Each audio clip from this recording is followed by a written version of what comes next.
శ్రీ గురుభ్యో నమః. యా దేవి సర్వభూతేషు శక్తిరూపేణ సంస్థిత నమస్తస్యై నమస్తస్యై నమస్తస్యై నమో నమః.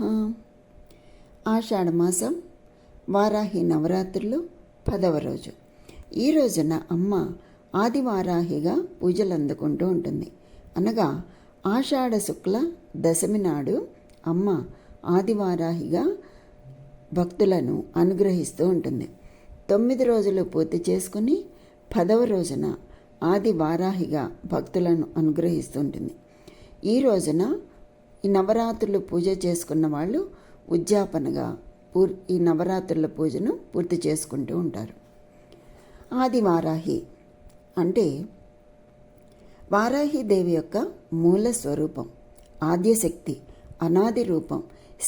శ్రీ విద్య తంత్ర సాంప్రదాయాలలో వారాహిదేవికి అనేక రూపాలు ఉన్నాయి. వాటిలో ఆదివారాహి అత్యంత గూఢమైన పరాత్పరమైన స్వరూపంగా భావించబడుతుంది.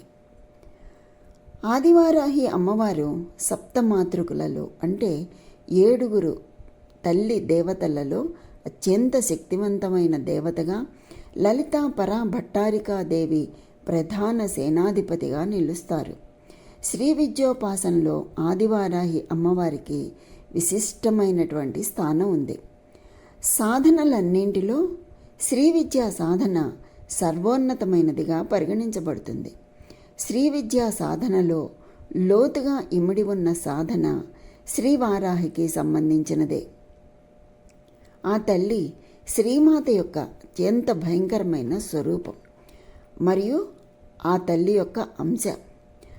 ఆ తల్లిని శ్రీ ప్రత్యంగిరాతో సమానంగా శ్రేష్టంగా పరిగణిస్తారు కూడా. కాళి, వారాహి మరియు మహావిద్యలు మొదలైన వాటిలాగానే ఈ తల్లి కూడా ఉగ్రదేవతలలో కోవల్లోకి వస్తుంది. అంటే భయంకరమైన స్వరూపం ఉన్నటువంటి దేవత. పరిస్థితులు చేయిదాటిపోయినప్పుడు మరియు తీవ్రమైన ముప్పు, ఆసన్నమైన ప్రమాదం ఎదురైనప్పుడు మాత్రమే వారాహి దేవత సాధన అద్భుతమైన ఫలితాలను ఇస్తుంది. అంటే మనకి ఇంకా ఎటువంటి పరిస్థితుల్లోనూ గత్యంతరం లేదు అనుకున్నప్పుడు ఈ తల్లిని పట్టుకుంటే మనకి గమ్యం లభిస్తుంది. శ్రీ వారాహి శ్రీ లలిత యొక్క సకల శక్తులకు అధిపతి, అత్యంత శక్తివంతురాలు. ఆ తల్లి అనుగ్రహాన్ని ప్రార్థించడం ద్వారా మన ప్రాణాన్ని కానీ, మన దగ్గరి కుటుంబ సభ్యులను కానీ, స్నేహితులు కానీ, మృత్యు సమీప పరిస్థితులు, తీవ్రమైన అప్పులు, దీర్ఘకాలిక వ్యాధులు, అన్యాయమైన పోటీ, మూసివేత లేదా దివాళాకు దారితీసే భారీ వ్యాపార నష్టాలు మొదలైన వాటి నుండి రక్షించుకోవడానికి ఆదివారాహి దేవత సాధన ఉత్తమమైందిగా చెప్తారు పెద్దలు. ముదురు నీలి ఛాయ కలిగి కోటాను కోట్ల సూర్య చంద్ర అగ్ని శక్తులతో కన్నులు ప్రకాశించే దివ్యమాత శ్రీ వారాహి. ఆమెను సృష్టికర్త అయిన బ్రహ్మదేవుడు, రక్షకుడైన విష్ణుదేవుడు, సంహారకుడైన భైరవుడు, సమస్త దేవతలు, ఇతర మాతృకలు మరియు దివ్యమాత శక్తి యొక్క వివిధ రూపాలు భక్తి శ్రద్ధలతో పూజిస్తాయి. అంతేకాదు అమూల్యమైన కాంతివంతమైన రత్నాలు ఆ తల్లి కిరీటం నుండి ప్రకాశిస్తూ వెళ్లాడుతూ ఉంటాయి. చేతిలో ఉన్న ఏ గొప్ప కార్యాన్నైనా తక్షణమే పూర్తి చేయటానికి ఆ తల్లి తన అత్యంత వినాశకరమైన ఆయుధాలన్నింటితో ఎల్లప్పుడూ సిద్ధంగా ఉంటుంది. ఆ తల్లి సమస్త దుష్ట శక్తులను పూర్తిగా నాశనం చేయటానికి రోకలి మరియు నాగలితో కూడిన తన బ్రహ్మాండమైన అత్యంత వినాశకరమైన ఆయుధాలతో విరుచుకుపడుతుంది. ఈ విధంగా ఆ తల్లిని ధ్యానించుకుంటూ ఉంటారు. ఆధ్యాత్మిక అంతరార్థం ఏమిటి అంటే దీనికి ఆ తల్లి మనకు ముందు చూపును, అలాగే మన ఇంద్రియాల ద్వారా గ్రహించిన సమాచారాన్ని వ్యాప్తి చేసే శక్తిని ప్రసాదిస్తుంది. ఆ తల్లి అనుగ్రహంతో మన చుట్టూ ఉన్న ప్రతి ఒక్కరిలో, ప్రతి దానిలో మనం దైవత్వాన్ని గమనిస్తాం. ఆ బ్రహ్మాండమైన అంటే ఆ తల్లి యొక్క బ్రహ్మాండమైన దంతాలు అన్ని రకాల కష్టాలు మరియు ప్రమాదకర పరిస్థితుల నుండి గరిష్ట రక్షణ మరియు ఉన్నతిని సూచిస్తాయి. అంటే ఆ తల్లి దంతాలతో కష్టాలను తొలగింపచేస్తుంది. సృష్టికర్త అయిన శ్రీ లలితా స్వరూపమే శ్రీ వారాహి. ఆ తల్లి గొప్పతనం అలాంటిది. ఒకరి విధి ఎంత చెడ్డదైనా ఆమె అనుగ్రహంతో అది శాశ్వతంగా మారిపోతుంది. ఆ తల్లి అనుగ్రహంతో సాధించలేనిది ఏదీ లేదు.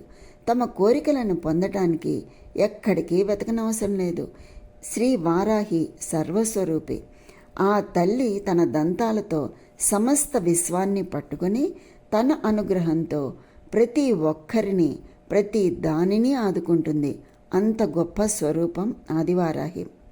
ఒకరు శ్రీ వారాహి పట్ల భక్తిలో ఆమెతో ఏకీభవించినా, ఆమె భక్తులు కాకపోయినా సమస్త పాపాలు చింతల నుండి సంపూర్ణంగా విముక్తి పొందటానికి కావలసిందల్లా ఆమెపై దృఢమైన విశ్వాసాన్ని ఉంచడమే. ఆపదలో ఉన్న తన భక్తులను ఆదుకోవడానికి ఆ తల్లి ఎల్లప్పుడూ సిద్ధంగా ఉంటుంది.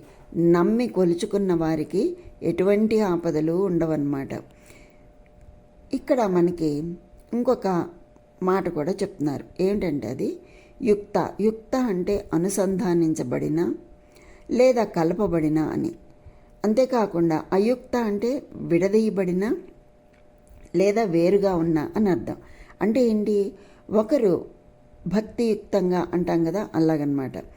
భక్తి విశ్వాసంతో శ్రీ వారాహితో గాఢంగా అనుసంధానమై ఉన్నా లేదా ఆమెను ప్రగాఢంగా ఆరాధించకపోయినా కూడా ఆ ఆదివారాహి దేవతా సాధన యొక్క ప్రయోజనాలు ఆ భక్తునికి తప్పకుండా లభిస్తాయి. ఇంకా ఏం చెప్తున్నారు? ఈ యుక్త అంటే దైవత్వం పైన, పరమేశ్వరుడైన బ్రహ్మం పైన విశ్వాసం కలిగి ఉండటం అని కూడా అర్థం. ఈ సందర్భంలో ఆయుక్త అంటే హేతుబద్ధంగా ఉండటం లేదా దేవుని పట్ల భక్తి లేకపోవటం అని అర్థం. యుక్త అంటే ఇంకొక అర్థం ద్వైతం లేదా ద్వంద్వత్వం. దీనిలో వ్యక్తి లేదా జీవుడు బ్రహ్మం లేదా పరమాత్మ నుండి వేరుగా చూడబడతాడు. జీవుడు లేదా ఆత్మ సమస్త కర్మల నుండి మోక్షం మరియు విముక్తి కోసం పరమాత్మను ప్రార్థిస్తాడు. చక్రాల శక్తివంతం కావటానికి, అంటే మనలో ఉన్నటువంటి షట్చక్రాల శక్తివంతం కావటం, కుండలిని జాగృతి ద్వారా కర్మలను అధిగమించి ఉన్నతమైన మరియు లోతైన చైతన్య స్థాయిని పొందినటువంటి ఆత్మ, అంటే ఉన్నతమైన లోతైన చైతన్య స్థాయిని పొందినటువంటి ఆత్మ అంతిమంగా తాను విశ్వ చైతన్యం నుండి వేరుగా లేదా భిన్నంగా లేను అని గ్రహిస్తుంది. అంటే ఆ దేవునిలోనే ఉన్నాను, ఆ అమ్మలోనే ఉన్నాను అని గ్రహిస్తుంది. రక్షకుడైనటువంటి విష్ణుమూర్తితో పాటు సమస్త దేవతలు కలిసి సగం శక్తిని ఏర్పరుస్తారు. ఆ తల్లి ఒక్కతే స్థిరంగా నిలబడి శత్రువులందరినీ ఎదుర్కొని నాశనం చేయటానికి మిగిలిన సగభాగం అవుతుంది. అలాగా విష్ణుమూర్తి శక్తిసహితుడై ఉంటాడు. వారాహి విష్ణువు యొక్క అవతారమైన శ్రీ వరాహమూర్తి యొక్క భార్య. ఆ తల్లి వరాహమూర్తి యొక్క శక్తి స్వరూపం. ఆయనలో సగం. భక్తులందరూ మరియు సకల ప్రాణుల శ్రేయస్సు కొరకు ఒకరి మధ్య ఒకరికి ఉన్న ద్వేషాలన్నింటినీ తొలగించి అందరి మధ్య సత్సంబంధాలను నెలకొల్పడం కోసం ప్రతిరోజు ఆదివారాహి దేవత సాధన చేసుకుంటూ కవచాన్ని అష్టోత్తర శతనామాలను పఠించాలి. ఈ విధంగా చేయిస్తే సర్వశ్రేయస్సు కలుగుతుంది అని చెప్తున్నారు. ఈ పద్ధతిని పాటించేవారు త్వరలోనే తమ మనశ్శాంతికి భంగం కలిగించే దుష్టశక్తులు, భూతాలు మరియు చెడు ప్రభావాలన్నింటి నుండి విముక్తి పొందుతారు. ఏ చెడు ప్రభావం కానీ దుష్కర్మలు కానీ ఏ సమయంలోనూ భక్తులను ప్రభావితం చేయటానికి సాహసించవు. నిష్కపటమైన భక్తులపై వ్యక్తమయ్యే శత్రువులు, దొంగలు, అశుభగ్రహ ప్రభావాల గురించి భయపడాల్సిన అవసరమే లేదు. తల్లిదండ్రులు, పిల్లలు మరియు ప్రియమైన వాళ్ళందరూ కూడా అన్ని వేళలా రక్షించబడతారు. దివ్యమాత శ్రీ వారాహి పెంపుడు జంతువులు, పశువులు, ఆవులు, దూడలు మరియు మన ఆస్తులు అన్నింటిపై కూడా అన్ని వేళలా తన యొక్క దివ్య కృపను, అపారమైన రక్షణను ప్రసాదిస్తుంది. ఆ విధంగా ఆ తల్లి రక్షిస్తూ ఉంటుంది. అపారమైన శ్రేయస్సు మరియు భౌతిక ఆధ్యాత్మిక సంపద సమృద్ధి కలుగజేస్తుంది. శ్రీ ఆదివారాహి స్తోత్రం అనేది వారాహిదేవి అనుగ్రహం కోసం, శత్రు భయాల నివారణకు మరియు సర్వ అరిష్టాల ఉపశమనానికి పఠించేటటువంటి అత్యంత శక్తివంతమైన స్తోత్రం. ఇది అందరూ కూడా చేసుకోగలిగినటువంటి స్తోత్రం.